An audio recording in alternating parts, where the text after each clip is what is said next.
கர்த்தராகிய இயேசு கிறிஸ்துவின் நாமத்தினாலே அன்பின் வாழ்த்துக்கள்.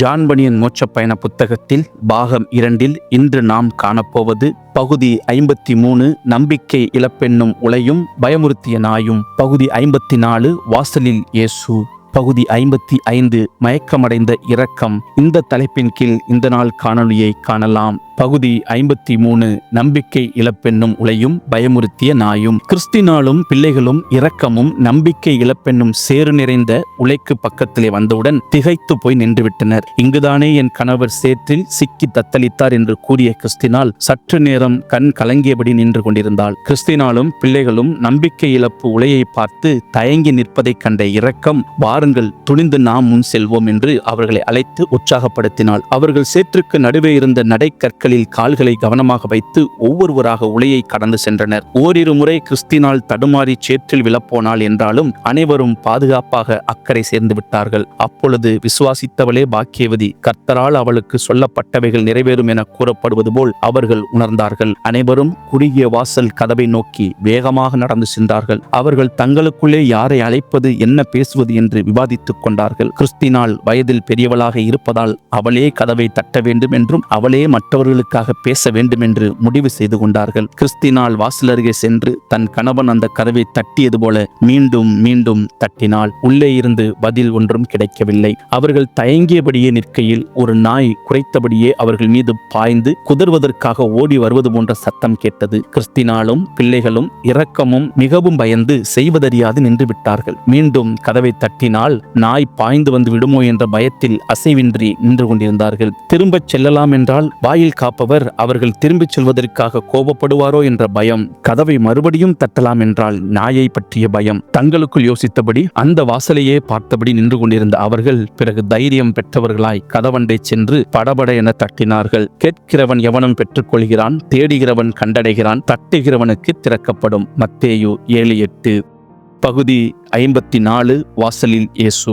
கதவை திறந்த வாயில் காப்போன், யாரெங்கே என்று கேட்டார். உடனே நாய் குறைப்பதை நிறுத்தி கொண்டது. தலைகுனிந்து வணங்கிய கிறிஸ்தினால், ஐயா, உங்கள் கதவை தட்டிய எங்கள் மீது கோபப்படாமல் இருப்பீராக என்று பணிவோடு கேட்டுக்கொண்டாள். நீங்கள் எங்கே இருந்து வருகிறீர்கள், உங்களுக்கு என்ன வேண்டும் என்று கேட்டார் வாயில் காப்பான். கிறிஸ்தியான் வந்த இடத்திலிருந்து அவர் வந்த நோக்கத்துக்காகவே நாங்களும் வந்துள்ளோம். உங்களுக்கு சித்தமானால் பரலோகத்துக்கு செல்லும் பாதையில் நாங்களும் செல்ல கிருபையாய் வழிகாட்டும்படி கேட்டுக்கொள்கிறேன் என்று கூறிய கிறிஸ்தினால், என் பெயர் கிறிஸ்தினால், இப்போது பரலோக பாக்கியத்தை பெற்றுள்ள கிறிஸ்தியானின் மனைவியாக இருந்தவள் என்று தன்னை அறிமுகம் செய்து கொண்டாள். என்ன, முன்னர் மோட்ச பயணத்தை வெறுத்து அவதூறாக பேசிய நீயும் இப்போது பயணம் புறப்பட்டு விட்டாயா என்று வியப்புடன் கேட்டார் வாயில் காப்போன். ஆமையா, எனது பிள்ளைகளும் என்னோடு பயணம் புறப்பட்டு வந்திருக்கிறார்கள் என்று பணிவுடன் கூறினாள் கிறிஸ்தினால். அப்பொழுது வாயில் காப்போன் கிறிஸ்தினாலை அன்போடு கரம் பிடித்து வாயிலின் உள்ளே அழைத்துச் சென்றார். பின்னர் திரும்பி கிறிஸ்தினாலின் பிள்ளைகள் நிற்பதை பார்த்து, சிறு பிள்ளைகள் என்னிடத்தில் வருகிறதற்கு இடம் கொடுங்கள்,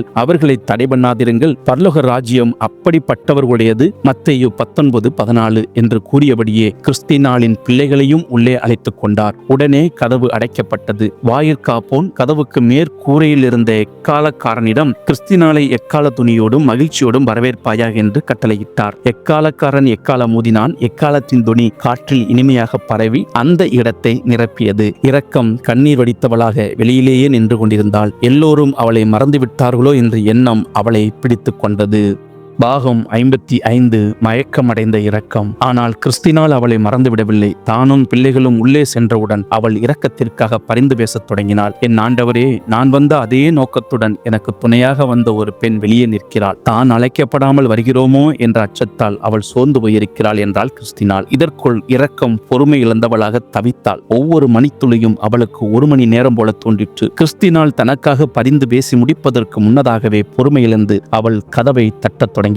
அவள் கதவை படபடவென தட்டியவுடன் தன் பேச்சை நிறுத்திவிட்டு வாயில் காப்போனை பார்த்தாள் கிறிஸ்தினால். யாரெங்கே என்று கேட்டார் வாயில் காப்போன். என் தோழிதான் என்றாள் கிறிஸ்தினால். வாயில் காப்போன் கதவை திறந்து வெளியே எட்டி பார்த்தபோது அங்கே இரக்கம் மயக்கமடைந்தவளாய் கீழே கிடந்தாள். தனக்கு கதவை திறக்க மாட்டார்களோ என்ற அச்சத்தில் அவள் மயங்கி போனாள். அவளது கரத்தை மென்மையாக பற்றிய வாயில் காப்போன், பெண்ணே, எழுந்திரு என்று கட்டளையிட்டார். மயக்கம் தெளிந்த பின்னரும் இரக்கத்தால் எழுந்து வர முடியவில்லை. ஐயோ, நடப்பதற்கே என் உடலில் பலமில்லை என்று சோர்வுடன் கூறினாள் அவள். என் ஆத்துமா என்னில் தொய்ந்து போகையில் கர்த்தரை நினைத்தேன். அப்பொழுது என் விண்ணப்பம் உமது பரிசுத்த ஆலயத்திலே உம்மிடத்தில் வந்து சேர்ந்தது. யோனா 2:7 என்று யோனா பக்தன் கூறியதை மறந்துவிட்டாயா? பயப்படாமல் நீ வந்த காரியத்தை என்னிடம் சொல் என்றார் வாயில் காப்போன். ஆண்டவரே, நானும் பரலோக பயணம் போக விரும்புகிறேன். எனக்கும் கிருபையும் பாவ மன்னிப்பையும் தருமாறு தாழ்மையோடு கேட்டுக்கொள்கிறேன் என்றால் இரக்கம். அவர் அவளை கரம் பிடித்து உள்ளே அழைத்து வந்தார். நாமும் எப்பொழுது தேவனுடைய கரத்தை பிடிக்கப் போகிறோம்? அவளோடு கூட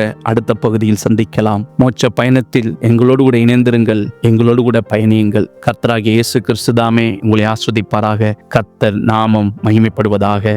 ஆமேன்.